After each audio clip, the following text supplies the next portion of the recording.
Welcome to another edition of the Blues Brothers podcast, the show that discusses all things football and, of course, Chelsea FC. With me, as always, co-host Charlie Patrick, and we are delighted to be joined today by a very special guest who is a producer of the Football Daily and Chelsea TV presenter as well, Zach Djellab. Zach, it's so good to have you on the show, and we know, being hardcore Chelsea fans, that you've been in the presence of some very iconic footballers interviewing them, and now it's a bit of roles reversed because we're going to try and interview you for the next 45 minutes or so. So I hope you're ready for that. I'll try my best. Thank you very much for having me on. I appreciate it. Yeah, it's all a bit bad sometimes. It really is. Yeah, we're really excited to have you on because we do see you sometimes outside Stamford Bridge doing what you do best, which is you're presenting for Chelsea TV. But we always start, as we mean to go on, we start with a usual question for all our guests, which is why Chelsea for you, Zach? You know what? It's not like the traditional, like, oh, my dad supported Chelsea or anything like that. Like, my dad's from Algeria, so he didn't really have a football team, really. So I didn't have any of that kind of pressure. If anything, my uncles, I think, were more Spurs fans, or are Spurs fans, and they didn't convince me to go that way. Really, it was when I started playing football. Like, I never really had a team at first when I was like 3 years old, whatever. It's just about playing football. And then when I was about 5, I think, from my memory, like I was maybe a little bit older than that actually, but I remember specifically, like I played kind of defense, and I remember John Terry. I was just like, this guy's ridiculous, and I was like absolutely obsessed with everything he was as a footballer, and just like the way he always committed to the game, and just his ability on the ball, everything about it. And then from John Terry, like kind of obviously fell in love with everyone else and the team in general. Like, it weirdly, like my dad is a taxi driver from around Gatwick, and he took Drogba on his first day to Cobham when he landed to like sign the contracts and everything, and he speaks French as well. So like weird little things like that, I guess, all kind of played into effect, and yeah, since then it's been very successful. How is it, Zach, to be a Chelsea fan and then doing what you do now? If you move forward, say 10, 15 years, to be standing in the presence of these guys, but then still keep your professional face on? Is it quite difficult because of that attachment you have as all those childhood memories you've just expressed there? It's weird because a lot of the guys I speak to now are the ones playing at the moment, right? So like your Masons and Ruben, for instance, like these guys who are who, especially like someone like Mason Mount, he's literally my age, and I think I might be a year older or so. And like the things that we're talking about, or just like I remember we were just chatting about like Warzone for ages, and just about like that. So it's quite nice, and like I don't really get everything like with the current footballers. I'm never too starstruck. I'm always like, I'm pretty good. I don't really get nervous too much nowadays. Maybe at the start I did, but like. I was quite nervous with Torres when I interviewed him. I've did something with Lampard as well, and was a bit nervous before that. But I think apart from those guys, like I only really think if I ever did something with Drogba and Terry, I'd be quite nervous. Maybe possibly Czech as well. Those guys who have like that cult Chelsea who bleed blue essentially, especially for my era of growing up as well. Maybe Hazard too. But yeah, like I have this kind of thing, I guess, where I just kind of like, I've got a job to do essentially. Like I've got to try and make sure I do it well as well. Like the idea of like them coming away from a video or an interview, whatever it may be, being like, that was awful. It's like horrifying to me. So I'm like, I've got to make sure it's the best it can be.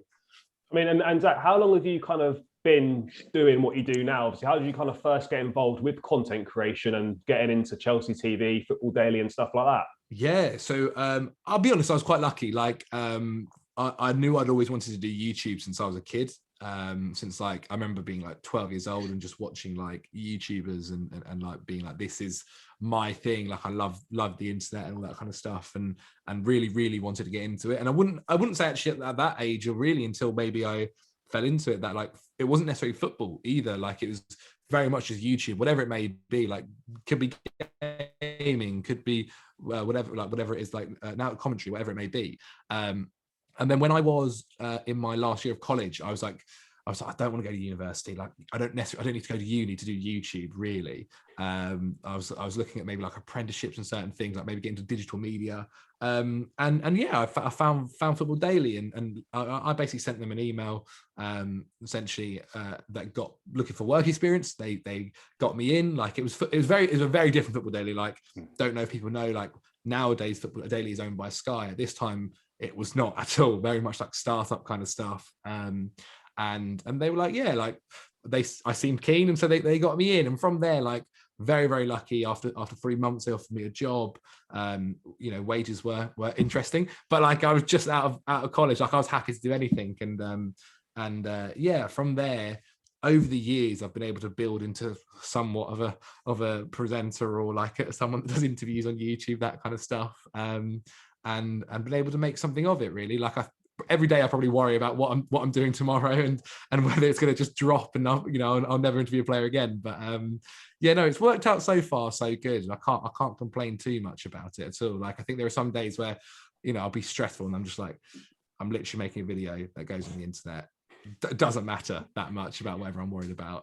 So yeah, no, it's worked out not too bad. And I'm not too sure if you asked about Chelsea there, but like, Chelsea was a whole different process where I basically thought I was going to go do this thing that they wanted a Chelsea fan for. Like, I didn't think it was Chelsea. I thought it might have been like a TV production or something that they were looking for a Chelsea fan to basically ask a couple of questions to.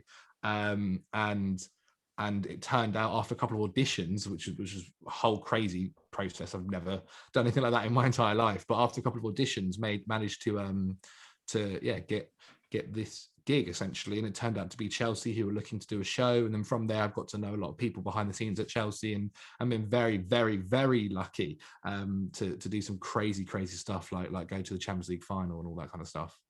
And you know, Chelsea, it seems to be in a great place at the moment. There seems to be a great vibe around the club. What's it like, sort of being in and around the club, kind of on a daily basis, etc.? Are you getting the sort of the feeling that the club's in a really good place at the moment?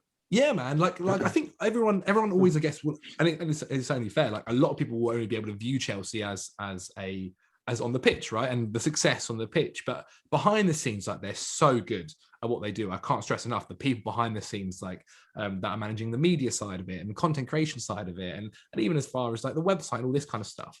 And the people that I kind of deal with anyway. I can't necessarily talk for the ticketing and stuff like that. I've not been that side. But yeah, no, like, they are really, really good at what they do. Like, the cameramen at Chelsea do so much. They're like constantly traveling with the players and all this, but then, you know, when maybe the players are sleeping, they're editing the videos, and like, they're working so hard to get everything done. They're an incredible team.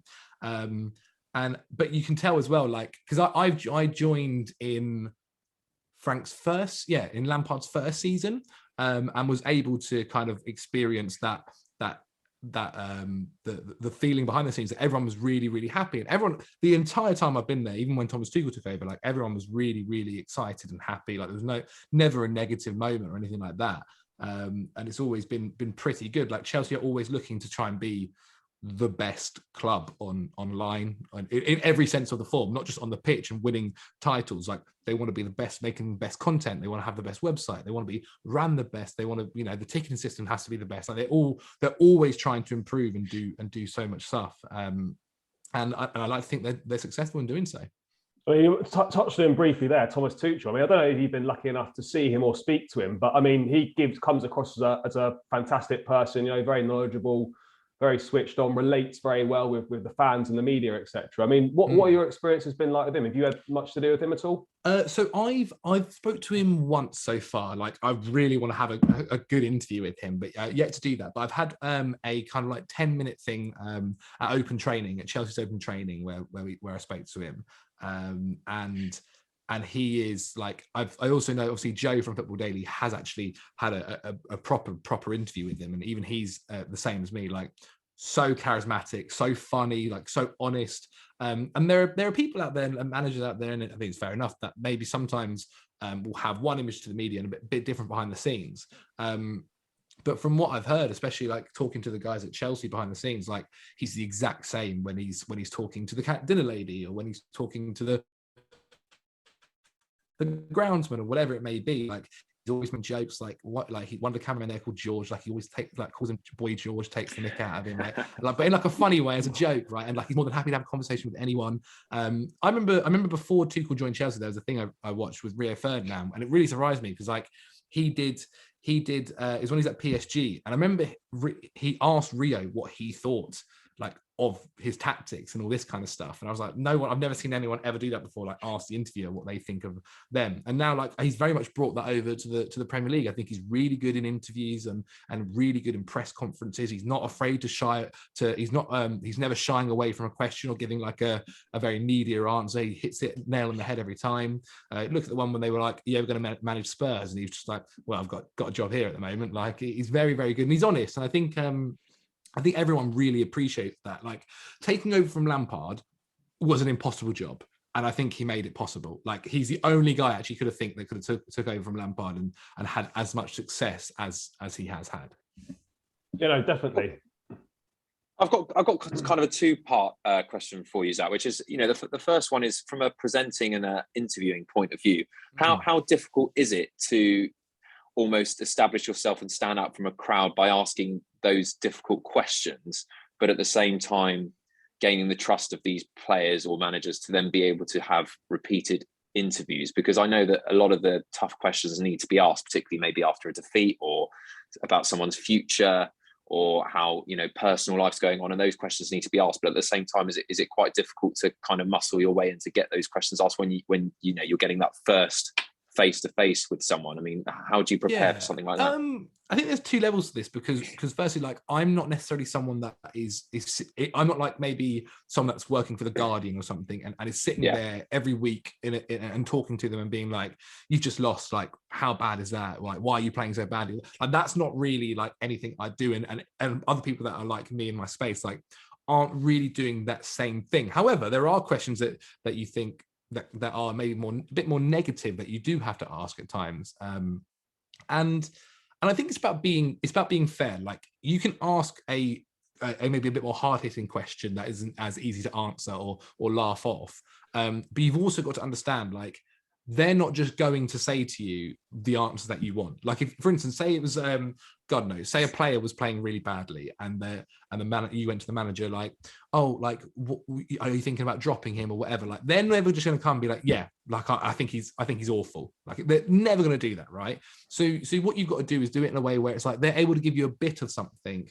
and that you're happy and that they're happy. Otherwise you're not going to be happy with the answer he's given. He's going to be annoyed, or she or whoever is going to be annoyed at the answer, be annoyed at you and not want to do that again. So it's about being kind of careful and playful with how you do it. And as I said, like I think because for more so the stuff that I do and Joe does and Chunks and all these guys out there, when we talk to footballers and Harry Panero, like there's already so much content about being, what do you think of the game this weekend? Like, how do you think you could do this position, stuff like that. And whilst that is interesting, whilst we do bring up sometimes that stuff, what I think, especially with YouTube, is that like you want to see another side of the footballer, like these guys that, especially you've seen it like Jesse Lingard and all the guys who first started it, where they're a bit more personable, they had a bit more of their personality. It's not just, you're seeing another side to them. You're not seeing this boring answer of, I think it was a good game today, blah, blah, blah. You're seeing them have a laugh with people, taking the piss out of things, like taking the mick, having a real good time. Like I still remember the first time I saw Raheem Sterling taking the piss out of Chunks' hairline. Like that stuff just doesn't happen normally, and it's good to see. You see a whole other level to them, and you're able to kind of appreciate that footballer a lot more and see, they are just human. Like that's one thing I remember when I was younger. Like I used to look at these footballers as gods, and now I look at them and they're just like, they are literally like everyone else, just they play football on the weekend and earn a lot of money. Like that is realistically it. Like they are all have their own issues, family issues. They all have to pay the tax, or most of the time they all have to go do the weekly shopping, all that kind of stuff, right? Like like it's they are just human, and I think that you see more of that from the stuff that we do. And that's why maybe, because I think some people were like, yeah, why don't you ask these kind of hard-hit questions? Because also the content's not going to be good, you're not going to enjoy it, and we're not going to speak to them again. So it's about kind of having that like 50-50 line where you can do both and enjoy it. I mean, you've obviously been lucky enough to speak to a lot of top footballers, likes of Lukaku, Mason Mount, Ruben Loftus-Cheek, etc. Do you have like a particular favourite that you enjoy doing work with, or is it kind of each moment is kind of special in its own way? They are all special in their own way. I will 100% say that. Like, no footballer is the exact same as another. Like, they're all really unique. Like, Romelu was amazing. Like, he just joined for nearly £100 million. Like, it was so cool to see how excited he was and to be like back at Stamford Bridge. Like, he was the ultimate fanboy, like coming back and like talking to him and even in himself. Like, they're all lovely as well. Like, we were just chatting before and he was just like telling me about things and like so interesting. Same with Ruben as well. We were just like, that's my favorite thing, is like just sometimes talking to them and just chatting about stuff that isn't even sometimes about football. Like, how was the traveling? How was the staying in your hotel for 3 weeks, whatever it may be, or whatever. If I had to pick one, it's not easy. If I had to pick one, maybe Mason, just because I've done a few things with him now. They're always a laugh and like the chats are good fun. Like, yeah, maybe Mason. Like, I think, but that's not to say like he's better than everyone else. I just think maybe I've done more with him, and so I've got on with him the most, I guess, like because we've met more times. Like, put it this way, like I'm very, very, very fortunate to go to the after party of the Champions League, and he he literally like jumped on memes and we just had like a half an hour chat. Like, that's the level of where it is. Like, it's not necessary. So I think I know him more, if that makes sense, rather than he's better, if you get what I mean. I mean, I've seen you were lucky enough to go and do a bit of a shoot with Bernardo Silva for. I mean, what was that like? I mean, he's an unbelievable footballer. I suppose, like, do you feel like when you're there, like, think sometimes, what am I doing here? Yeah. You know what? Quite often, like, there are like moments where I have to be like, if only 12-year-old Zach knew what he was going to be doing. Bernardo was lovely, man. Like, honest to God, I really I've never had a bad experience with a footballer. Like, I couldn't give you a name where I'd be like, oh, it was so bad. Like, maybe at a push, like Mark Noble wasn't the best, but it was like 0 degrees outside, and like I was in a jacket and he was in like a tracksuit and he was freezing. So I was like, you know what, I understand, you want to get out of it and get home, get in the heat. Like, completely makes sense, mate. And so Bernardo was lovely, man. I mean, he then went on literally 5 days later to absolutely run the show at Stamford Bridge when we lost 1-0 to them, which was a bit annoying, but like, it's hard to hate him after just like meeting him and how funny he was, how nice he was. Like, they're all a laugh. They really, really are. And they kind of, a lot of especially the young ones as well, like, they get it as well. Like, there have been times when I've done interviews with some older footballers and it's not been bad. They just don't quite understand that the same level of it, because they've been so used to doing a bit more traditional media, right? Whereas a lot of the guys nowadays do like get it because they watched it growing up. Like, I know for a fact a lot of like, Mason he's watched the Sidemen, he's watched KSI, like he's watched all these like YouTube Copper 90 football. They all watched them, and we're going to see even more of that as well, as especially with the rise of content like this on YouTube. But Bernardo Silva in particular, really, really good, funny guy, like happy to talk about things as well. There's nothing more as like an interviewer. There's nothing more you enjoy as an interviewer than when like you ask a question and they just talk and bring up all these stories, like they're fun and all that kind of stuff. Bernardo in particular, lovely, lovely guy. Would happy to talk to him again. And just kind of wrap up this little segment, Zach, like, obviously, have you got anyone that in the future that you would love to sit down and create a piece of content with that you obviously haven't done so yet? I mean, majority of any footballer that I've not spoken to yet, I'd happily do stuff with. Like, there's pieces of content that I think would be really good. Like so far, because it's hard. Like, and it makes sense. Is that like you can't get a footballer really to do much with a ball, because if he injures himself on a shoot, like, that's so much money. Like, it doesn't make logical sense at times to do that. So like, I'd like to maybe do some more like activity ones. They'd be good fun.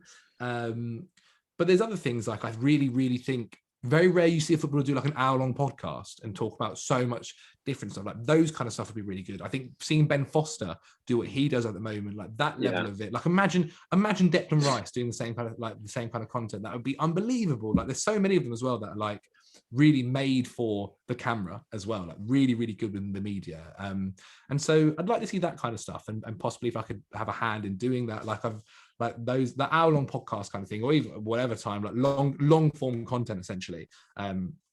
that would be really, really good, because I think these guys are so interesting outside of football as well, that I don't think everyone sees all the time. And so yeah, like if we can do more of that stuff, then I'll be absolutely biting at it. Yeah, I think that's a really important thing. You often when you see footballers, you tend to just see the generic match day questions, etc. You don't really get a deep delve into kind of what they're like as a person, etc. And I think, if more players can come and do that sort of thing, longer interviews, podcast things, then I think it's going to help the fans relate to the players more as well. Yeah, I mean, it's difficult because, again, like there's so many levels to it, because it's like, okay, right, say Declan Rice did go and make a weekly vlog like Ben Foster did. The difference there is Ben Foster is coming towards the end of his career now. Like, he doesn't care what anyone else thinks. Declan Rice, if he has a bad game and he posts a vlog of or West Ham lose 1-0, whatever it may be, right, get knocked out of the Europa League, and he posts that vlog, like the comments are going to be so bad, and also like the media might be like, well, is Declan Rice focusing too much on his media, on his YouTube career, and whereas in reality he's not at all. Like, it's not hard for him to film himself and whatever, and then also do what he does. So I get why, especially for the younger guys, like they've got such a long career ahead of them, they don't want to jeopardize it at all. But yeah, hopefully there's like a medium we can find where we can do that kind of stuff, and yeah, hopefully that's not too far away. I think that's why it's something like something that just immediately draws to my mind is something like Soccer AM. That's really it's the chance I get to see where you get to see the softer side. On the same with Jimmy Bullard's content when he goes out a round of golf with a few players, and you really get to see the insight of players. And I think there's definitely space for it and more to come. Just lastly on that, Zach, because people will be intrigued to know. I mean, I listened to some of the other podcasts and the Sunday Supplement. They were saying about Diego Jota, and his favourite thing to do is at the moment is watching Squid Game and playing FIFA. Are there any weird things that you've heard from Chelsea players or any players that you interviewed with weird obsessions or things that they do in an order that you could share with some of the fans that are listening? I don't know if things that they like. I don't know if it's weird. Like, I don't necessarily. Well, not weird, ones, but more so as in like I think they're very. Like, they're just like honestly, God, they're just like everyone else. Like, I'm like, like Timo. Timo watches. I remember Timo Werner. I was talking to him. He watches more Twitch streams than Netflix or TV. Like that, his thing is gaming. Really likes watching Twitch streams, and like I think there's a German Twitch guy who's huge, and he's an absolute loves him to bits. I can't remember his name for the life of me. I remember Timo saying loves Fortnite, playing FIFA, like him, all this kind of stuff. The same, but then others are more fans of Netflix. Like, there was I remember Christensen having a conversation with him about he hadn't watched a lot of movies, and I was like, you know what, you've got to watch all this. Well, you've got to watch all these films. And then a couple of months down the line, I've spoken to him again. And he was like, yeah, watch this, like ticking them off and all this. So like, I think they're really, really just like normal the way they go about it, in terms of like, some of them will watch loads of Netflix. Some of them will just play lots of video games. Like, I know for a fact, Mason's an unreal Call of Duty player. Ridiculous, like stupidly good. One of the best out of a footballer. And so, yeah, like I think they are, they are proper, just like normal guys who have their own interests, and yeah, it all vary the same as anyone else, really. And kind of moving away onto matters on the football pitch. Obviously, Chelsea sitting top of the Premier League, 3 points clear after 11 games played, heading into this November international break. I think by all fan standards, this kind of perhaps exceeded our expectations. I mean, Zach, what have you made of the start to the season for Chelsea? Really, really good. Personally, I think it's been, really good. I think there's a level, considering we've had Werner out, we've had Lukaku out, Kante's been out for a while, we've had other injuries elsewhere, Mason Mount's been ill, Christian Pulisic has been out for ages, like, and we've dealt with them, and we are still top, and we've only conceded 4 goals. I think it's been unreal. I was looking at the reaction on Twitter after the draw to Burnley, and yes, I think obviously we should have won that game, but overall, we've been a bit lucky in other games. Brentford, I remember, for example, Mendy was insane. Brentford probably deserved a draw out of it. And so, looking at the point now, I think we are very. I wouldn't say we're the best team in the league, because I actually think that's Man City. Like, when they're playing at their their best football, I think Man City is the best team in the league. However, I think we're the best. I think we're the best team for over a season, because we've already seen the likes of Man City and Liverpool struggle against other teams, whereas we've just come out of a section of games where we've played Liverpool, we've played Arsenal, we've played Spurs, we've played Man City, we've played these big boys, we've won the majority of them. Okay, we lost to Man City and we drew to Liverpool. However, the other fixtures as well against the lower sides, apart from the Burnley result, we've managed to pick up all the points. We've been pretty good on that side of things, and so I'm quietly confident about how we're going to go this season. I said at the beginning of the season I think Chelsea will win the league, and I also I thought it was going to be a battle between us, Liverpool, City, and United. Obviously, United's now dropped out of that equation, but I still think it's going to be really, really tight. I'm made even more confident though that we've come out of a quite, we've dealt with these big injuries and we're still doing absolutely fine. If not, we're still doing great. And so other teams like Liverpool, if they do get an injury like that, to Salah or something like that, I don't think they're going to cope as well as we have. Same with maybe less so Man City, because they don't necessarily have that one-star player. It's been really, really good. And yeah, maybe slightly better than I expected, but I honestly thought like would be up there anyway, even if they were all fit anyway. Yeah. So go on, Charlie. That's fine. No, I was just going to say, we've had quite a few, good players this season. I mean, anyone that stood out for you so far, start of this season? I mean, Reece James has been outstanding. I think Kovacic has been brilliant in the middle of the park as well. And really, anyone in the defence, the goalkeeper, Mendy's been outstanding. Anyone particularly stood out to you? I think Reece James has really come along. Reece's first season, we saw that, okay, he was ready for the Premier League. Like, he's a Premier League ready footballer.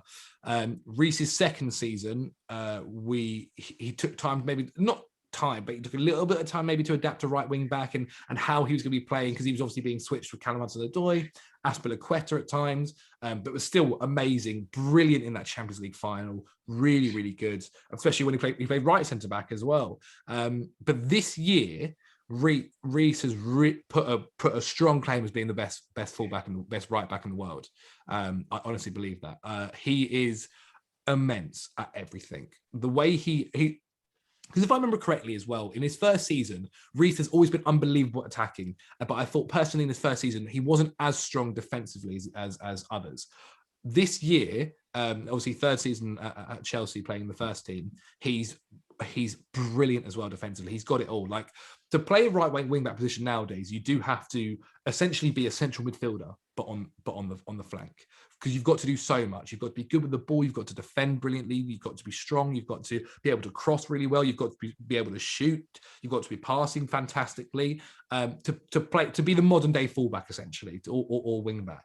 And Reece is everything and above. And I think that it's scary that he's only going to get better as well, and that he's only going to continue, because that's the trajectory he's on at the moment. Every season he's improving. He's starting to now get the goals and assists to even add towards that. I mean, I think if I'm not wrong, isn't he the second highest in our team with the most with goals and assists? I think, but he continues to impress me. And yeah, I mean, you mentioned the other ones, like the whole defense. Rudiger, since Thomas Tuchel really came in, has been immense continuously. The Kovacic has continued to be fantastic. I mean, I've always been a massive fan of Kovacic, to be quite honest anyway, but he's also adding now in terms of our attacking phase of play as well, and starting to rack up numbers. I mean, that assist for Callum Hudson-Odoi against Norwich is stupid. I think others, yeah. I think a lot. Mendy, you know what? I think Mendy last season people praised, and deservedly so, but probably didn't get enough praise as he actually deserved. For £20 million, he has come in and been immense. He's been fantastic. He's dominated games.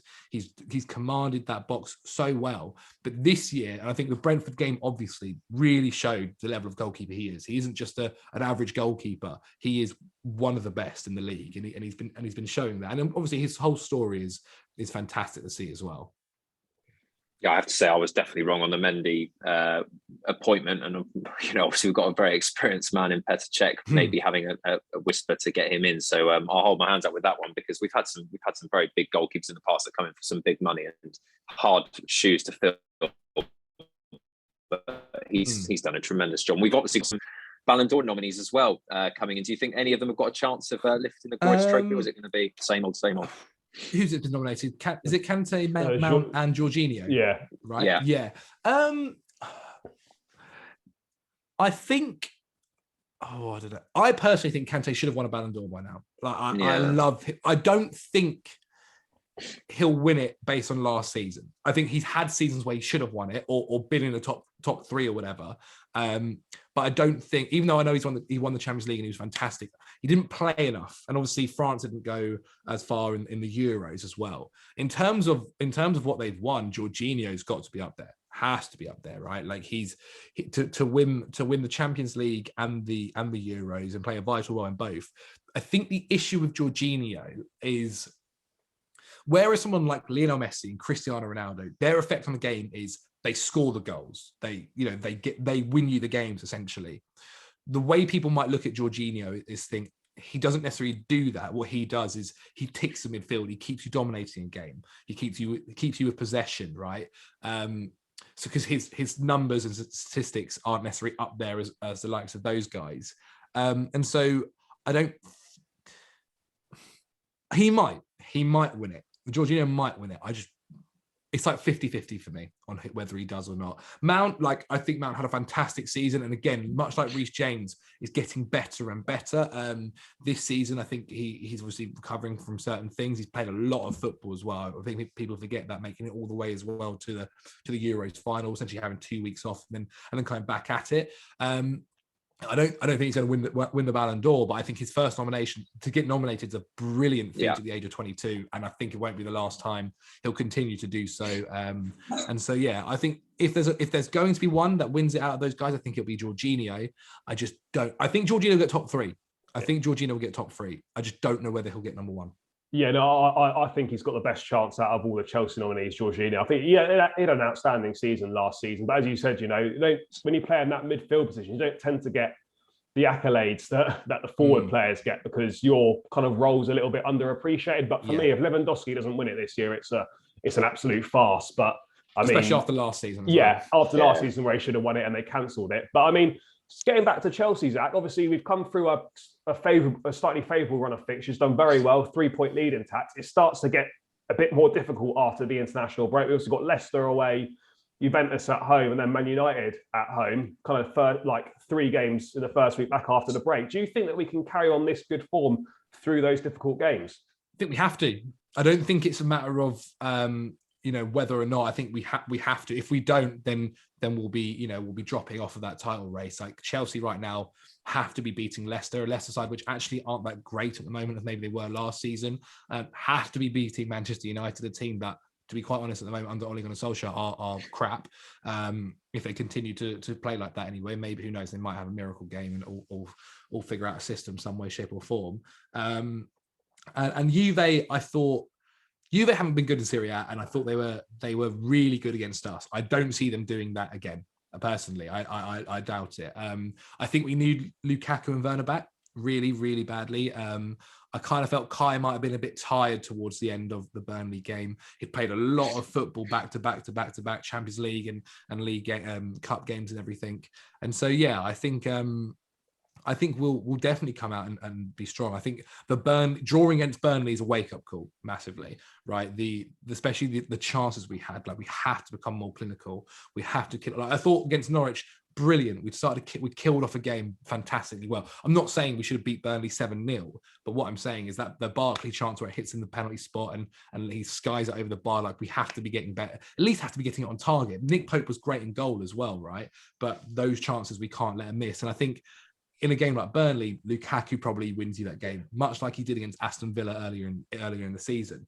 And so hopefully those boys are back and we got a full fit and firing squad for those games. But yeah, no, I think for the rest of this season, realistically, I think Chelsea should be looking to to go all the way and gain maximum points. We don't have to face a Man City again. We don't, or not. Sorry, the rest of this year, I should say, not season. What I'm about, but the rest of the obviously the games that we've already played Man City for once, where we haven't played other teams.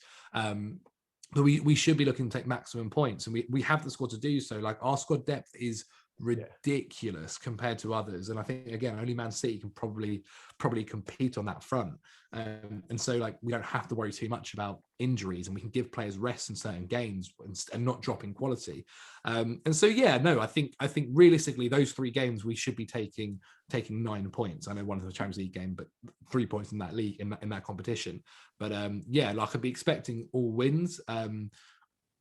The Leicester game's interesting, just because it would not surprise me for Leicester to have been awful over the past couple of weeks and then turn up against Chelsea and just absolutely boss it. Oh yeah, I mean that was the kind of the beginning for the end of Frank last year, the 2-0 defeat at Leicester. I mean, I don't think we got a particularly good record there, but me and George have said a number of times that this is arguably, I think, probably Chelsea's best squad, or one of the best we've ever had. In terms of depth across all the positions, we've got so many options, so many players that we can give rest to, and an equal quality replacement can come in. But I think the Burnley game highlighted how important Lukaku is going to be for this side. I mean, how important is it, Zach, that after the international break, when he's back to fitness, that we find a way to play to his strengths and get him fully firing? Because I think that could be crucial to us, whether we go all the way in the league or whether we come up just short. Yeah, I think so far we've not played to Lukaku's strengths personally, and it's hard, right? Like when you play in a format, when you play with a manager like Tuchel, who is so kind of free flowing, like he's not necessarily rooted to one system. You're not necessarily going to play like Conte did, where the whole team was based around like Lukaku, and Lukaku's also he's also done a pretty good job, I think, in ways where he isn't now just this guy that can run in behind. He's also been able to develop his game as a target man. But I think what we're doing is we're using him too much as a target man. We should probably use him a bit more as running in behind and playing possibly the ball to his feet and stuff like this as well. And so I think it's tough because it felt like just when he was starting to get maybe that connection as well with Kai Havertz, with Mason Mount, with these players and others, he got injured and it was really, really rough. And even when he was playing as a 2 with Verne, it felt like he was just starting to click it. And then, he was out for a couple of weeks. But I'm really not worried about Lukaku at all. I think we all know he's one of the best strikers in the world, and people kind of, I think that there are some people take the mick and whatever, but he's been out for 3 weeks, and I'm sure against he could have in the games that we just had, he could have very much stat padded and been scoring hat-tricks on hat-tricks, to be quite honest, in some of those fixtures. God knows what it would have been if he was playing against Norwich. But I think we're okay. I think it's still a team that is blending together, and with the way that Thomas Tuchel, I mean, it feels like I reckon I've got a better chance of winning the lottery than guessing what Thomas Tuchel's formation is going to be and how many players which players playing in what position at times, honestly. And so that's not what the difference is. Whereas say with Liverpool, when you've got essentially what their starting 11 is, meaning they also know what everyone's trying to do. So far, what you're doing is what we may be seeing a little bit is currently Mason Mount doesn't know whether Lukaku's coming to feet or whether he's going in behind or whatever it may be. And so after a couple more weeks or maybe a month or two, maybe the beginning of the new year, I think once they've got that kind of telepathy kind of thing, you know what I mean? Like the understanding of what each player prefers to do in a certain scenario is going to get even better. Like the idea that we're top of the league now by 3 points and we're yet to really play our best football or reach anywhere near our peak, it is frightening, to be quite honest. And in terms of that front, sorry, George, last, but in terms of that front line, Zach, obviously you've got a lot of options across there. I think we've struggled a little bit this season to kind of find what the favoured combination is and going with it for a few games. I mean, obviously Lukaku's definitely going to play, and you would presume that Mason Mount is going to be one of the other options on the other side of him. So, who for you, what do you think was the best front three? Because you've got one space for the likes of Callum Hudson-Odoi, Pulisic, Ziyech, etc. I mean, there's a lot of options up there. Yeah, it's not easy. And I think that's why I think Thomas Tuchel does a pretty good job of giving everyone a decent amount of minutes personally. So I would probably go, if I had to pick a front three, Kai Havertz, because I think Kai Havertz on his day is ridiculous. I think he's a guy that could potentially win a Ballon d'Or one day. I think he's a fantastic footballer. May not be playing in his preferred position, but I think he is just so good. The idea as well, people forget he's younger than Mason Mount. Like, he's 21, and I think he's going to be a footballer that will really develop to be a fantastic player for Chelsea. But this is what but I think it's hard, because I think Thomas was really at picking a squad based on what team he's playing against. And whether that be Burnley, or whether that be Norwich or Man United or Man City or Juventus, I think he's very good. And because of Chelsea having the depth and the players that we have, like, every player feels like he's got a chance. Like, I bet if you ask, Barkley at the beginning of the season, did you think you'll be starting or playing as many minutes as you are? He might not have thought so, but he is, and he started against Burnley. And to be honest, I thought he was pretty good, apart from maybe skying that one chance. I think the front three. It's not easy. It's not easy to keep everyone happy, considering how many forwards we have in that position, or attacking players we have in that position, and you're playing three at the back as well, meaning you essentially take one of those attacking players and put them into the defence. So you lose an attacking player. But so far so good. Personally, and we're not even at max capacity. So you were there, that Champions League final, you were there at the after party as well. So I'll put it to you now. Would you rather have a repeat of that evening and go back to back, or would you rather see Chelsea win the league for the first time in 4 years? Or the league.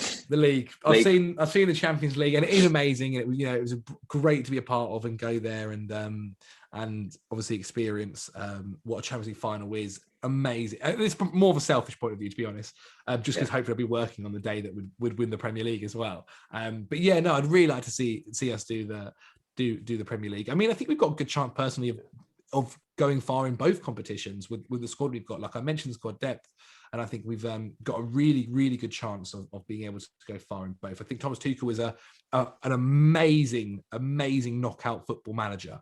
Like, the way he analyzes and picks the right player for the right game is perfect. And so far, he's proving to be a very, very good league manager as well across 38 games. And so hopefully that continues. But yeah, I'd probably pick the Prem for sure. Yeah, there's one other. I think I have to go for the league as well, just because we've done the Champions League. I'm not saying I wouldn't take it. Of course you would, but no, it's been a number of years now since you've actually won the league and really been in contention. And I think ultimately the league is like what you look forward to every week. And to win the league, kind of over 38 games, the best team always wins. The best team doesn't necessarily win the knockout tournament. You've kind of got a knockout foot. We've got a string. I'm not saying it's easy, but it's easier to win, say, a Champions League or a knockout tournament than it is to win a league, because any team within reason can string together sort of 4 or 5 good matches, for sure, and then is in with a shout of a trophy. Whereas to be that good over 38 games is very hard to do. I think it's probably slightly more satisfying as well to win the league and kind of be the best in your own country. But I mean, yeah, Champions League, I agree with you. I think there is a chance this season. I think it's definitely the best chance we're going to have of kind of doing well in, say, consecutive seasons, because obviously last season was the first time I think we'd even got past a round of 16 for a good number of years as well. So it's definitely a possibility. But yeah, I mean, Champions League or league, for me, it's got to be the league. There's a question slightly off topic as well, Zach, because it's been a sensitive topic that I've spoken with many Chelsea fans, and you mentioned, you touched at the top of the show about Manchester City and that kind of they're probably the best equipped, and what a lot of those teams, Manchester City, Liverpool and Manchester United, have in common. And it's a slightly backhanded question, but it's about the stadium, because a lot of people are saying that the next big thing that Chelsea need to do to be considered, to go that level up, is to improve the stadium and get that capacity up to be considered, a big powerhouse. Now, I think Chelsea obviously is still a massive club. Obviously they are, but it's a sensitive topic amongst fans because we've seen a lot of big clubs move to big stadiums that hasn't worked out. But do you think, and have you got any insight, or do you think that Chelsea's next big move is to do something like that, increase the stadium size or move completely elsewhere? I don't know. I mean, I think like within the rule, within the contracts, or whatever, if Chelsea left Stamford Bridge, I don't think they can be called Chelsea anymore. But I mean, I don't know any I don't know any info like from Chelsea or anything. I really like Stamford Bridge. Like, I love Stamford Bridge. I like the fact that it's old. Like, I like the fact that it's like blocky, and I really, really like it. That's always been one of my favorite things about it. But I mean, I can see the appeal of wanting to go bigger. Like, I went to my mate who's a Spurs fan took me to watch Spurs versus Aston Villa a few weeks back, and I have to admit, stadium is incredible. Stadium is unreal. And it's made for the fans. It's made to like even amplify noise and everything. And you know, if you'd asked me, could I take that and put that, you know, Chelsea badges on it, and I'd probably say yeah. I probably would. Just because more fans means more atmosphere, more people get to go to watch Chelsea live. Like, I think that sounds like a good thing. I would personally do it at the Bridge, so you're still in the same place. Like, I remember there was talks about Battersea Power Station, and that would have actually been pretty cool. But I don't think that was going to happen in the end. So yeah, I mean, I would do it. I would do it. I think, yeah, I don't know how long it would take or whatever, but if it was done to a good, like, to an incredible standard, and was to the level of Spurs' new stadium, if not better, I would definitely do it. I think, yeah, I think it would be the right way to go. And I think we have the capacity to fill it out and do really, really well. Like, I see people talk about, you know, there's always this, I find it very weird, the battle of like who sells out their stadiums and all this kind of stuff, because I'm basically hinting towards the Man City thing when like the Champions League games and people can't go to that. But I think, yeah, no, I think Chelsea would be okay on that front. Yeah, I think that's probably the one thing that is perhaps missing from Chelsea as a massive football club. You know, you look at Man United Stadium, fantastic. The Etihad's great. Anfield, amazing. You know, Spurs have got probably the best stadium, one of the best stadiums in world football. Even the Emirates is unreal. And yet, Stamford Bridge, fantastic ground. Chelsea fans, we love going there, steeped in history. But as the game evolves, and sadly the football is evolving, and it is a business, Chelsea have got a massive fan base. And, you know, it's so hard to get tickets for games that, you know, I think if we can look to expand that capacity, then if it can be done, then I think it's something the club does need to do, unfortunately. But whether that's at Stamford Bridge, I know we've kind of looked at that before, but I think it's quite hard to get the planning permission because the club don't own the hotels. Yeah, I mean, I think there's a lot. I think there's a lot of politics behind it, like legitimate politics as well. And because I think if it wasn't for that, I think it probably would have been done. Yeah, I think it probably would have been done. But because of the politics, which really just has nothing to do with the football side of it, it's not so easy to do. I think it will happen. It will definitely happen eventually. Like, probably has to happen. Like, stadiums keep growing essentially. Now with safe standing coming back in as well, I think it will definitely happen. I think but I also kind of feel like people use an argument about how big your stadium is to whether you're a big club. It's just like nonsense. What's that? Like, is that the level we're going to? It feels like something like you're at a pub and like someone's trying to get one over, and you're just like, okay, mate, sure, you take that. I'll let you have that one. But that seems like a good place to wrap up. I mean, Zach, thanks so much for your time. If people want to, you know, find out more about you, check out more of your work, where's the best place for them to look? So Football Daily, I'm basically on there every day in some way, shape or form, whether that's like Snapchat, Instagram or YouTube, whatever it may be. Chelsea's YouTube channel, I'm constantly on that. My Twitter, Instagram, all that kind of stuff. Yeah, it's all over there. Yeah, perfect. Obviously, we'll link all that in the description below, so make sure you check that out. George, anything to finish up with, mate? No, just a pleasure as always. It's always nice to have a guest on, and we've seen you outside Stamford Bridge countless times, as well as obviously all your content. So normally being rejected by people not wanting to talk to me. It's been a pleasure, Zach, and we look forward to more of your content online. And that's another episode of the Blues Brothers podcast with myself, Charlie Patch as always, and Zach Djellab. So thank you very much for listening. No, cheers, guys.